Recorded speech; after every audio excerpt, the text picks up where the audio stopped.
Am I on? I'm on. Okay, well, good. Do we have the screen? Yeah, there we go. Home mission was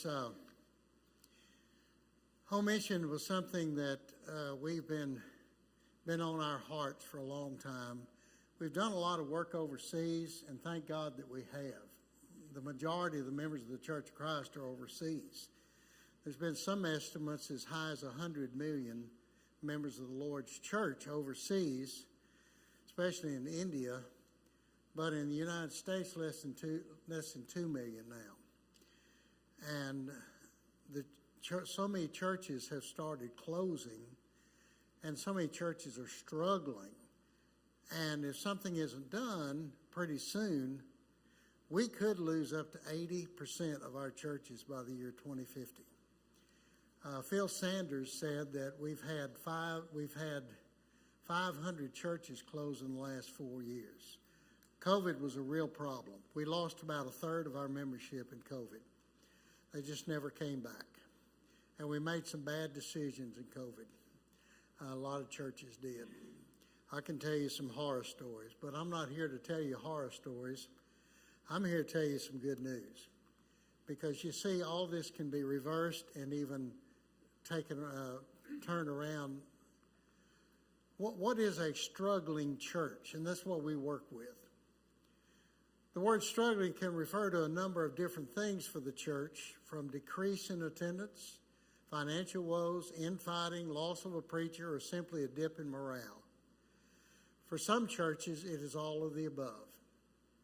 And you have to ask yourself, is the church you attend struggling? And if so, what can be done? Well, the traveling evangelist is talked about in Acts chapter 11, where when the disciples were called Christians in Antioch, or when they were disciples in Antioch, Jerusalem sent Barnabas out to go, and the first thing he did when he went to Antioch was encourage them. And when he encouraged them, then they saw that he was a good man of faith, full of the Holy Spirit, and many people were added to the Lord. So he evangelized, but he also brought Saul of Tarsus and equipped him, and probably equipped other people as well. So the function of the traveling evangelist with home mission is to go out and to encourage, equip, and evangelize. In fact, in Titus chapter 1, verse 5, Paul said to the traveling evangelist, Titus, the reason I left you in Crete was that you might straighten out what was left unfinished and appoint elders in every town as I directed you. Over 60% of the churches of Christ in America do not have elders. Now, we don't go and say, well, you, and you. Obviously, we go and teach them the Word of God, and we have some books, and we also have another group that comes in, does leadership workshops, and we try to help them get on track to getting elders. We would rather them take about a year and do some study and then go out and do the work of an elder before the elders are actually put in, instead of just appointing, people who look nice or whatever. It takes a while to get a good elder, and if you take that much time to do it, then you'll have good leaders. But every congregation that doesn't have elders needs to work toward getting elders, and it's one of the duties of the traveling evangelist to help them to move toward getting elders. Now, what do we do with the congregation? Well, we encourage them, as we said before. We have a little card called a STARS card. Mine's in my billfold. It's been in here since 2019.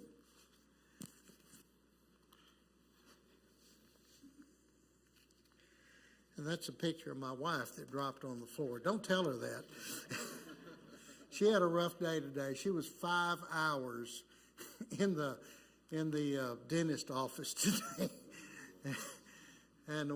And then we thought we were going to make it here on time, and then we pulled out and we had a flat tire. I mean, there are just some days the old devil's just nipping at your heels, but But I want to thank Chris Graham, who is the director of our school, and also the preacher at West Freeway Church of Christ, for coming and rushing through his meal and coming and taking me here. And I want to thank all of you for allowing us to come and present Home Mission. The Home Mission card, this is what mine looks like now. So you can see it doesn't look anything like the other, but the inside is the important thing. And that's where we get people to start. This is the start of it. We get them to start putting names down of people that they know, to start working on them. And we show them how to work on them and how to connect with them and how to connect with other people. I've been talking with a man in Door County, Wisconsin. It is the farthest peninsula in Wisconsin. And he wants to start a church in his home, and he's tried for a year to start it and hadn't found a member yet. I said, well, you know, the first thing you need to do is learn how to connect with people. And so that's what we teach on the STARS card. If you can connect with people, you can build contacts. If you build contacts, you can grow a church. And so we're going to help him with his congregation, and Lord willing, there'll be a congregation in Door County, Wisconsin, and it's in the Upper Peninsula, and there's not a Church of Christ anywhere in the Upper Peninsula. Then we come in and we equip a congregation. Now we usually do a Sunday through a Wednesday for our first workshop. Sunday morning we do the STARS card, and then Sunday evening we do what we call the hanger session. That's where we take a few of the members who gripe all the time and go out back and hang them. I'm sorry. Hanger stands for an acronym of home, advantages, needs, goals, and then we want to hear all their excuses. We spell it a little bit different, and the resolve. And we write down about 12 or 13 of them and go through it with the elders or the leaders, and then we put it on Wednesday night, we put it out on a sheet for them to vote on it. And the top 4 votes, that's what we start with. So we don't come in and tell the congregation what to do. We let them tell us what they want to do. We give them some ideas of things they can do and so on, but they're the ones who make the decisions. Our evangelists are not allowed to be involved in any decision-making process. We are just servants of God. We are like the early traveling evangelists, and we will work with the congregation as long as they need us. The very first congregation that we worked with 8 years ago, we're still working with. They've gone up and down. They've gone back, starting to go back up. And I got a church in Waco that's going to help them do a VBS. They've never had a vacation Bible school in the history of their church. And I got another church in West Texas like that, never have had a VBS. You say, well, that's ridiculous. You can't imagine what you see when you go out to these churches. Not that they have to have a VBS, but if they want to get kids in and build contacts, then that's a good way to go. So we're getting larger churches to working with smaller churches. Right now we have 10 larger churches working with 10 smaller churches around the country. And so it's a wonderful partnership. We're going to get a lot more to help with that. And so anyway, the equipping is the hanger session and then the takeoff session on Wednesday night. In between times, we talk to them on Monday night about the Habanera Visitation Ministry. And that is a record-keeping and system and a contact building system. Now, we've used these in congregations from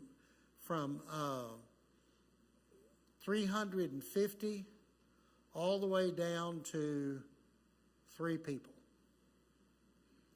And in fact, I just got a phone call from one of those people on the way up here in upper, not the Upers, but in northern Michigan.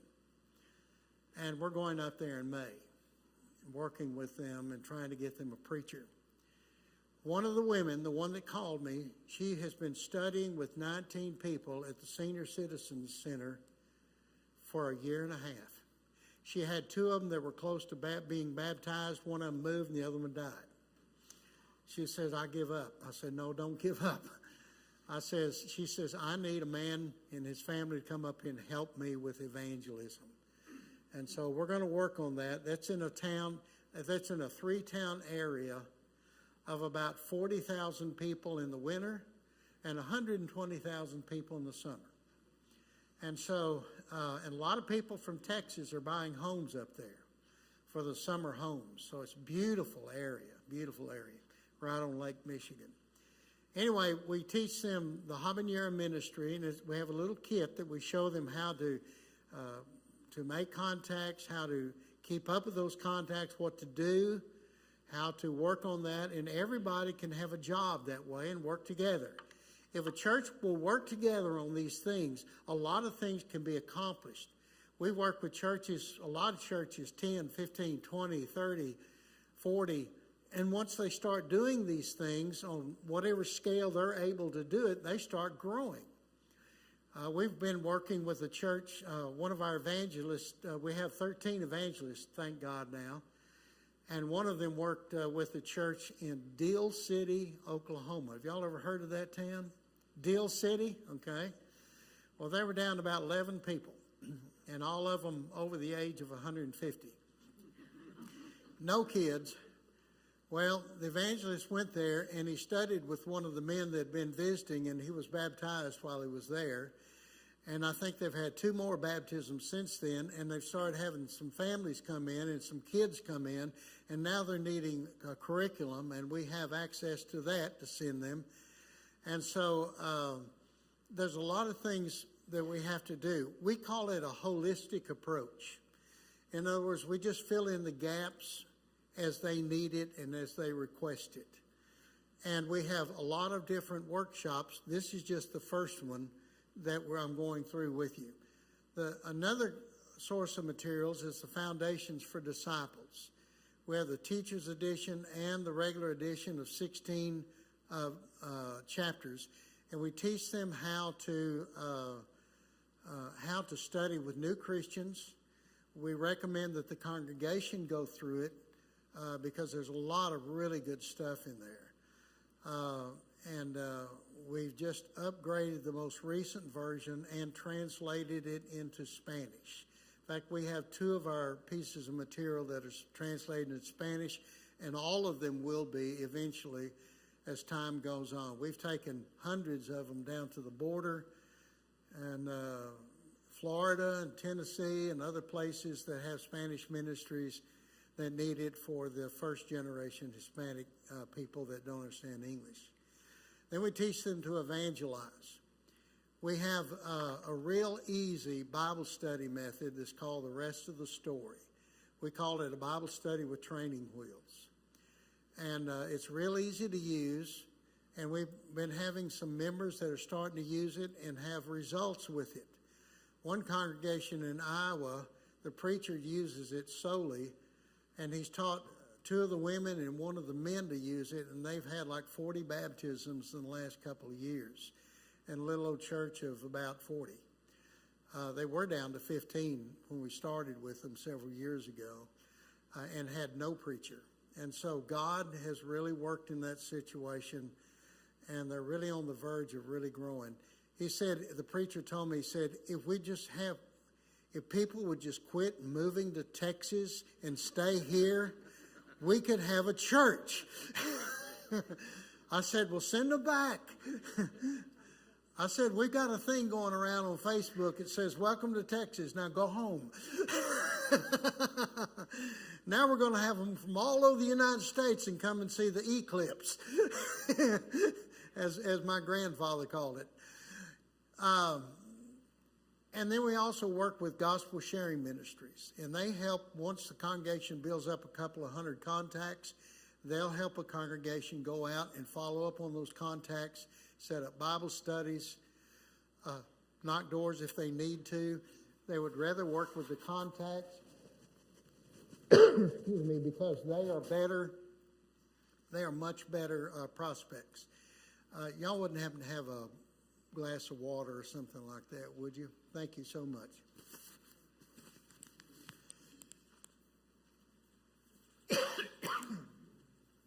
While my wife was in the dentist office, I did my steps today. I'm up to 23,000 steps now, so I'm about 10 or 11 miles. Anyway, so we use Gospel Sharing Ministries, and they help a lot. So I basically talked about the first thing that we do with the congregation is we call it the launch session. Then we come back 6 months to a year later and we do the circle of influence. And that expands on the launch and helps them to expand their circle of influence. We grow by utilizing our circle of influence. Did you know? Thank you so much for doing that. Appreciate it, brother. Sure. Just a cup of cold water in His name given. We utilize, we try to take the talent that they have there and get them to work together. And I don't care how old they are, what their situation is, there's something that everybody can contribute. And we try to get them involved in that and turn this 80-20 syndrome around to where you have instead of 20% doing 80% of the work, you have 80% of the people that are involved with each other and growing. The more that grows, the more the congregation will grow. We've had some congregations that one has grown 100 to 200 in the last 2 years. One has grown from 100 to 400. Now, we didn't work directly with them, but we supplied them with materials. So what do? Well, we work in some way with congregations. If they have something good going on, then we help fill up what's needed, what's lacking, for instance, as Paul told Titus. This one congregation, we supplied them foundations for the new Christians. Another congregation baptizes about 150 people a year, but they didn't have anything for their new Christians or follow-ups. And so we have the foundations, and we also have something called 50 Ways to Love the Father. And that's a little page front and back, and it's to be handed out each week for 3 years. 50 Ways to Love the Father, 50 Ways to Save Your Neighbor, and 50 Ways to Make a Visit. You see the pattern there? Everything we do moves them toward the Great Commission. You don't change a church overnight. People don't change overnight. They have to gradually work into it, start seeing some success, start having some success, and then they get excited and great things start happening. Because it's God that gives the increase. We're nothing. We're nothing. We are grateful to be in His service, and we do the best that we can. We also do follow-up with some of the ones that have had disasters. We wait about a year to a year and a half later, because at that time they're still giving out, like disaster relief effort is still giving out food and furniture and stuff. We wait until that dies down, and then we go back and we'll follow up on all these people.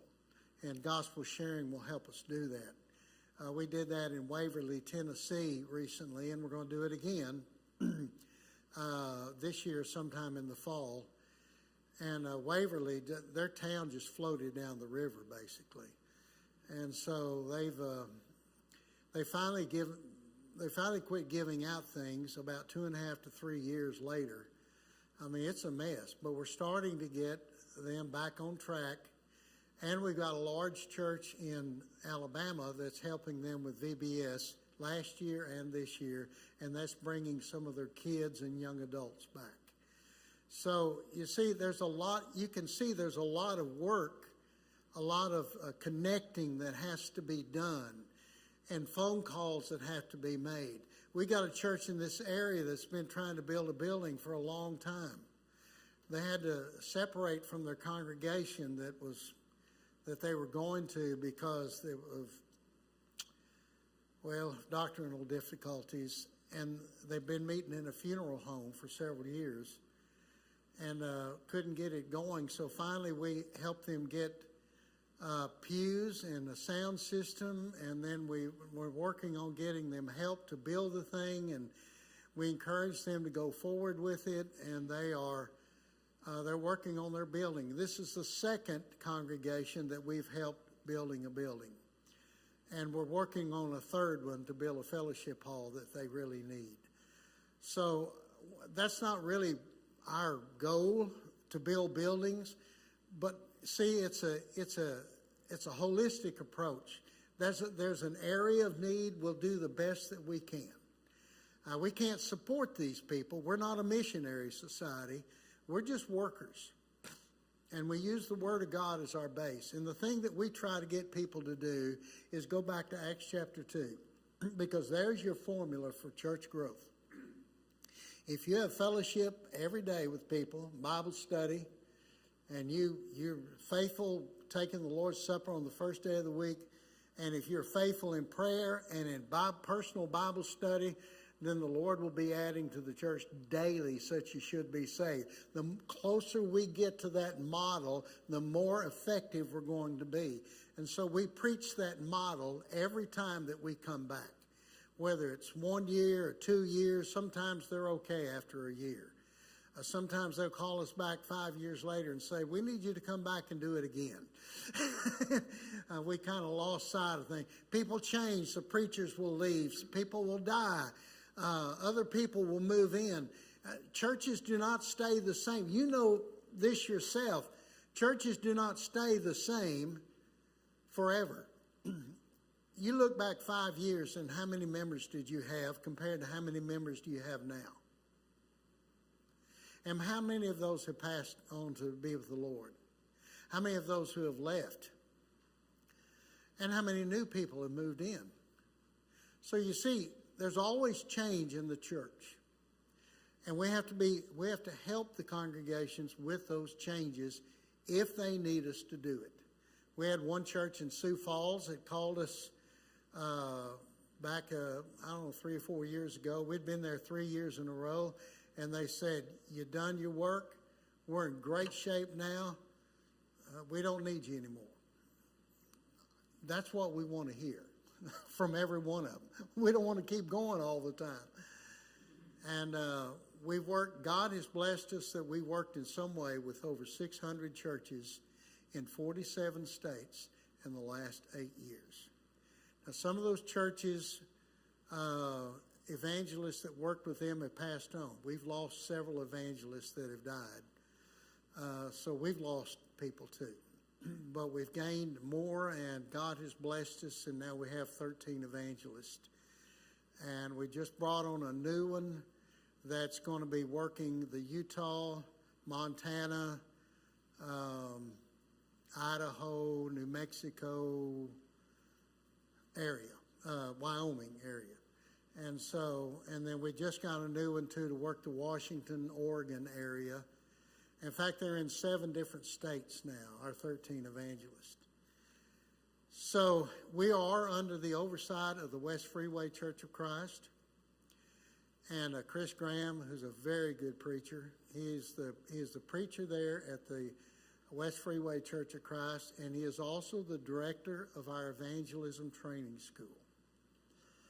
Well, this has been a dream of mine for a long time, because in preaching schools and universities, how much longer do I have? 5 minutes? 5 minutes, okay. Preaching schools and universities, they train them to speak, basically. And they don't get a lot of evangelism training, especially in the field. And our evangelism training school is 1 year, 6 months, 5.5, 6 months training from excellent evangelists. People like Phil Sanders, Jeff Jenkins, you probably heard of some of these guys, and others that are really good evangelists, and then I guess you've heard of a guy named Chris Swinford. Have y'all ever heard of him? He's one of our teachers. Chris has been a great help for us and the school. And so we've had 6 students so far, and we'll start a new class in August. And already we have, if everything goes right, we have 2 new ones plus 2 that's going to be on Zoom. So we have 4 students right now and several more interested. And I don't know about that guy in Ohio, if he's going to come down or Zoom it, but we'll see. He needs to do one or the other. There's a lot of preachers that need to do one or the other. But Chris has just done a marvelous job in preparing for that and going out and getting the funding for it. And that's separate funding from Home Mission, but we're all one big happy family, and we're under the West Freeway Elders. Now, we do have a board because we're 501c3, and but they're elders of churches that participate with Home Mission, and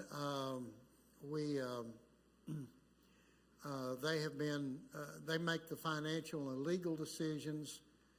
Our elders at West Freeway can override anything they do because they're the spiritual overseeing of it, but they have one of their elders, or at least a former elder now, that's on the board and reports back to the elders on a monthly basis.